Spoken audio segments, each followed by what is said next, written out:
adalah perbuatan manusia yang keji. Di situ Tuhan nggak bisa disalahkan. Ya, betul yang dibilang kawan-kawan, itulah hanya oknum-oknum yang melakukan. Walaupun korban banyak ribuan. Ya, itu kan perlakukan manusia. Bukan ajaran sesat atau ajaran roh jahat, enggak. Oke. Kebetulan sorry dulu ya sama host. Ini aku ingin bertanya kepada Bang Zuma, kebetulan juga Bang Zuma ada di sini. Boleh kan, host? Boleh. Mumpung Bang Zuma ada sini. Boleh, silakan. Saran kami di sini lebih baik kamu bertanya saja dekku ke Bang Zuma, Dek. Kenapa? Karena kalau kamu berusaha menjelaskan agamamu, saya takut kamu nanti blunder. Karena kami mempelajari kitabmu. Jadi lebih baik tanya saja tentang Islam. Itu lebih baik bagimu. Ini itu namanya jauh dari konsep atau judulnya, Bang. Bisa kan? Ya nggak apa-apa, tanya aja. Nggak apa-apa, tanya aja. Apa aja, tanya aja. Oke, ini mengenai apa ya? Ada dua hal yang aku tanyakan kepada Bang Zuma. Karena sering aku bertanya kepada kaum muslim, tapi jawabannya nggak tepat sasaran lah istilahnya. Pertanyaannya ada dua macam. Yang pertama mukjizat dan yang kedua yaitu ummi, dalam arti ada dibilang julukan kepada Muhammad yaitu buta huruf, nggak bisa baca, atau ada juga yang dibilang itu ummi, arti dalam Al-Quran itu adalah penduduk asli. Oke, yang ku pertanyakan itu mengenai mukjizat, ya. Kami sebagai umat Kristen menyatakan kepada kaum musliman, apalah mukjizat yang telah dilakukan oleh Muhammad, yaitu Al-Quran. Jadi kita tahu dulu apa itu mukjizat. Mukjizat itulah yang dilakukan atau yang dilakukan oleh oknum itu sendiri. Seperti Musa. Apa mukjizat Musa? Yaitu membelah laut. Yang melakukan hal demikian adalah Musa itu sendiri, walaupun itu dari kehendak Tuhan itu sendiri. Bagaimana dengan Muhammad? Oke, Bang Zuma. Oke, Abang. Silakan, Bang. Kodong minum. Belum pergi ke rumah. Dari tadi lama kali Abang minum. Udah minum dulu tuh. Udah minum dulu. Kodong makan. Masih santai masih. Ngapa nak kamu ini udah jam berapa? Lama kali Abang makan. Banyak kali alasan Abang. Udah. Bismillahirrahmanirrahim. Berbicara mengenai mukjizat Rasulullah Muhammad sallallahu alaihi wasallam. Yang pertama yang perlu dijelaskan di sini, seluruh nabi dan rasul itu sudah pasti memiliki mukjizat. Sudah pasti punya mukjizat, dan mukjizatnya kemudian itu diberi oleh Allah sesuai dengan keadaan kaum, keadaan bangsa, keadaan masa pada saat itu. Nabi Musa diberikan mukjizat, salah satunya tongkatnya jadi ular. Kalau mukjizat itu diberi kepada Yesus untuk apa? Begitu Paulus datang, tongkatnya jadi ular. Jangan maju, nanti kau dicotok sama ularku. Itu tidak nyambung. Atau ketika kemudian Nabi Muhammad datang, diberi kemudian laut terbelah. Untuk apa? Oh, untuk berhaji, laut terbelah. Nggak nyambung. Atau ketika Nabi Isa atau Yesus datang, diberi mukjizat kemudian dia bisa belah lautan. Ya untuk apa? Nggak cocok. Tapi saudara, semua para nabi itu memiliki keunggulan, memiliki mukjizat. Namun selain dari Rasulullah Muhammad sallallahu alaihi wasallam, mukjizat mereka tinggal kenangan, hanya bisa didengar di kuping. Kalau Rasulullah Muhammad sallallahu alaihi wasallam, mukjizatnya selain di kuping juga di mata dan juga di kulit. Apa itu? Mukjizat berupa Al-Qur'anul Karim yang datang kepada beliau. Tauratnya Nabi Musa, mana? Injilnya Yesus, mana? Nggak ada. Al-Qur'annya baginda Rasulullah Muhammad sallallahu alaihi wasallam, bisa dipegang, bisa diraba, bisa dilihat, bisa didengarkan. Subhanallah. Itu yang pertama. Satu-satunya mujizat yang bisa disentuh dan bisa dilihat sampai hari ini dari para nabi, tinggal mujizat dari Nabi Muhammad SAW. Bola laut sudah nggak bisa dilihat, tongkat jadi ular nggak bisa dilihat, bangkitkan orang mati nggak bisa dilihat, dan seterusnya. Nah, kalau mujizat level-level kayak begitu, ya banyak. Rasulullah Muhammad SAW Isra Mi'raj, kemudian segelas susu mengenyangkan banyak orang, kemudian makanan sedikit cukup untuk banyak makan, memberikan makan kepada orang lain. Kemudian Rasulullah punya mukjizat yang lebih dahsyat dari Nabi Isa atau Yesus, menghidupkan mayat dengan izin Allah. Tapi Nabi Muhammad SAW justru menghidupkan batu kerikil, dan batu kerikil ini ikut bertasbih kepada Allah. Kalau Yesus membangkitkan orang mati mah itu kecil, namanya orang yang pasti hidup. Tapi Rasulullah, diceritakan kemudian dari Abu Dzar radhiyallahu anhu, sesungguhnya aku menyaksikan Rasulullah sallallahu alaihi wasallam dalam sebuah halaqah, dalam sebuah halaqah itu dalam sebuah pengajaran atau pendiskusian atau dalam sebuah pengajian. Beliau ada batu-batu kerikil, lalu kami mendengarkan batu kerikil itu bertasbih di telapak tangannya. Subhanallah, batu-batu bertasbih, coy. Yesus membangkitkan orang mati, baginda Rasulullah Muhammad SAW membangkitkan batu-batu kerikil sehingga batu kerikil itu mengeluarkan suara bertasbih. Subhanallah, alhamdulillah, wala ilaha illallah. Jadi kalau mujizat kayak membangkitkan orang mati itu mah cemen, boy. Nabi Muhammad SAW jauh lebih dahsyat. Tapi itu kan tinggal kenangan, cuman di kuping doang, kita nggak melihat pada saat itu. Yesus membangkitkan Lazarusnya entah kemana, merantau kemana, nggak tahu kita. Dia membangkitkan Lazarus, kemudian membuat orang lumpuh berjalan, orang lumpuhnya entah kemana, dia tamasya. Membuat orang buta melihat entah kemana dia, apakah dia yang menciptakan kacamata setelahnya entah, tidak tahu. Tapi baginda Rasulullah Muhammad SAW kemudian diberi mukjizat. Apa mukjizat yang diberikan oleh Allah kepada Rasulullah yang bisa kita lihat hari ini? Yang pertama, al-jazul balaghah. Apa itu mukjizat dari segi keindahan sastra atau balaghah dalam Al-Qur'anul Karim?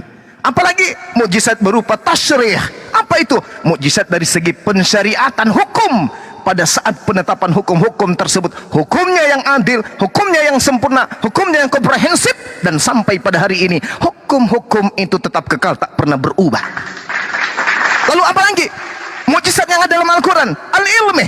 Apa itu? Mukjizat dari segi ilmu pengetahuan, benar dan sesuai dengan perkembangan zaman, bisa menjawab semua masalah kontemporer yang muncul kemudian di akhir zaman ini. Itu mukjizat dari Al-Quran. Lalu apalagi mukjizat dari Al-Quran? Jadi kata Allah, mukjizat dari segi matematik, dari segi statistik, dari hitungan dan seterusnya. Lalu isinya mencakup hal-hal gaib yang sudah terjadi dan yang belum terjadi, mengungkap isi hati orang-orang kafir, mengungkap isi hati orang-orang munafik, dan mengungkap makar mereka dan pembalasan terhadap mereka. Itu mukjizat yang terangkum dalam Al-Quran. Apa mujizat lagi? Isi kandungan Al-Quran terbebas dari kontradiksi. Aspek penjagaannya yang sempurna dengan cara dihafalkan, dituliskan, dijelaskan oleh tafsirnya dalam kitab-kitab tafsir, dikeluarkan hukum-hukumnya dalam kitab fikih, dan dikeluarkan ilmu-ilmunya tentang dalam bentuk ulumul Quran. Lalu ada enggak buku di atas muka bumi ini yang mensifati buku seperti Rasulullah Muhammad SAW? Padahal beliau berasal dari kaum yang ummi. Itu pertanyaan kedua nanti ya. Lalu kemudian aspek pembuktian, aspek tantangan yang tidak bisa dijawab oleh zaman sampai akhir zaman. Subhanallah, itu isi Al-Quran. Ada buku matematika yang lebih hebat dari Quran? Ada buku kedokteran yang lebih hebat dari Al-Quran? Sungguh tak ada. Dan kita bersaksi bahwa apa yang kita lihat berupa kitabullah membuat orang-orang barat, cendekiawan barat, ilmuwan barat, saintis barat kemudian memeluk ajaran agama Islam, bukan karena melihat dari aspek pemeluk agamanya, tapi karena mereka melihat Al-Quranul Karim sebagai mukjizat yang satu-satunya bisa dilihat, bisa diraba, dan bisa kita dengarkan. Itu pertanyaan pertama. Pertanyaan kedua, Rasulullah Muhammad sallallahu alaihi wasallam diterangkan oleh Allah, bismillahirrahmanirrahim, wa ma kunta tatslu min qablihi min kitaba wa la tuhuttu biyaminika idzal lartabal mubtilun. Engkau wahai Nabi Muhammad tidak pernah membaca sesuatu kitab sebelum Al-Quran, tak pernah mengurai Taurat, tidak pernah membaca Bible, tidak pernah membaca Injil, tidak pernah membaca Perjanjian Baru, surah-surah Paulus dan seterusnya. Kamu tidak pernah membaca kitab Tanak, Taurat, Nevi'im, Ketubim. Engkau tidak pernah menulis suatu kitab dengan tanganmu sendiri.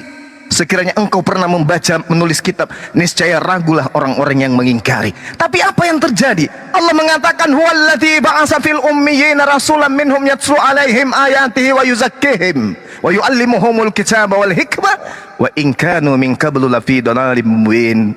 Dialah yang mengutus seorang rasul kepada kaum yang buta huruf dari kalangan mereka sendiri, yang membacakan kepada mereka ayat-ayat suci Al-Quran, lalu mensucikan jiwa mereka dan mengajarkan kepada mereka kitab dan hikmah, yaitu sunnah, meskipun sebelumnya mereka benar-benar dalam kesesatan yang nyata. Subhanallah, satu jazirah Arab, orang-orang jahiliyah, penyembah berhala, kemudian tersingkirkan dengan digantikannya hukum-hukum mereka dengan hukum Allah. Melalui siapa? Melalui seorang yang ummi, seorang pemimpin dari kalangan orang-orang yang tidak pernah membaca kitab-kitab terdahulu, yang tidak mengerti apa itu Musa, yang tidak paham apa itu Torah, yang tidak mengerti apa itu hikmat Injil. Tetapi beliau kemudian menguraikan hukum-hukum itu. Subhanallah. Jadi pengingkaran apalagi yang hendak kita ingkari terhadap Al-Quranul Karim, terhadap kenabian beliau? Coba. Jadi sahabatku, dua pertanyaan ini saya rasa saya sudah jawab. Mudah-mudahan apa yang saya sampaikan ini bisa mendapatkan kemudian edukasi yang baik terhadap saya pribadi. Cuman saya belum minum. Ya silakan ditanggapi atau ditambahkan dari guru-guru saya yang ada di sini. Silakan. Boleh aku tanggapin ya Bang? Silakan. Oke. Dari Silakan. Biar Bang cuma minum dulu. Oke. Dari pertanyaan, tapi yang dijelaskan Abang Zuma yaitu apa saja mukjizat yang ada di dalam Al-Quran. Yang kupertanyakan bukan apa-apa saja yang mukjizat yang ada di dalam Al-Quran, bukan.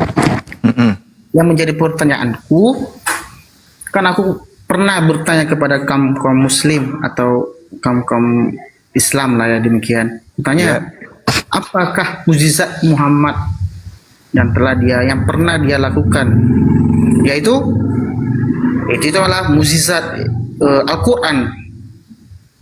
Berarti dialah yang melakukan, dialah yang membentuk Al-Quran tersebut. Jadi pokok masalahnya adalah kalau dibilang Al-Quran itu dari mana? Lain lagi dibilang Al-Quran itu adalah dari Allah itu sendiri, dari Allah itu sendiri. Tetapi kenapa dipertanyakan apakah mukjizat Muhammad? Kenapa dibilang Al-Quran? Begitu demikian. Iya. Jadi yang dikatakan mukjizat itu adalah sesuatu yang luar biasa, melumpuhkan sesuatu yang biasa-biasa saja. Itu mukjizat. Menggugurkan sesuatu yang dianggap luar biasa, melawan sesuatu yang dianggap luar biasa, menggagalkan sesuatu yang dianggap dahsyat. Dengan adanya Al-Quran kemudian, maka keindahan sastra orang-orang Arab dan kehebatan ilmuwan di atas muka bumi ini itu lumpuh dengan adanya Al-Quranul Karim. Apa yang ditemukan oleh para ilmuwan, apa yang ditemukan oleh ilmu kedokteran, apa yang ditemukan kemudian oleh saintis dan seterusnya, rupa-rupanya begitu mereka berpuluh-puluh tahun melakukan penelitian, contoh misalnya tentang embrio, bagaimana kemudian wanita itu hamil, mengalami kehamilan, bagaimana posisi menjadi janin, bagaimana posisi menjadi daging, menjadi tulang, menjadi darah dan seterusnya. Mereka puluhan ratusan tahun melakukan penyelidikan sampai regenerasi mereka, hingga sampai menemukan alat-alat canggih untuk melihat apa yang terjadi dalam perut manusia. Tahu-taunya 1400 tahun silam hal itu sudah diberitakan terlebih dahulu oleh Al-Quran. Jadi kalau Anda berbicara mengenai mujizat, tadi saya sudah menerangkan bagaimana Rasulullah Muhammad sallallahu alaihi wasallam kemudian membelah bulan. Bagaimana kemudian Rasulullah Muhammad sallallahu alaihi wasallam segelas susu itu bisa mengenyangkan banyak manusia. Abu Hurairah dan para sahabatnya yang sangat miskin tetapi amat banyak ilmunya dan amat kuat hafalannya, dia yang sering mengalami kelaparan, tapi Rasulullah Muhammad sallallahu alaihi wasallam menurut riwayat yang diriwayatkan oleh Abu Hurairah, beliau mampu dari segelas air, segelas susu memberikan minuman kepada banyak orang yang ada di sekitarnya pada masa itu. Jadi itu mah kecil, ku bilang kecil mujizat-mujizat seperti itu.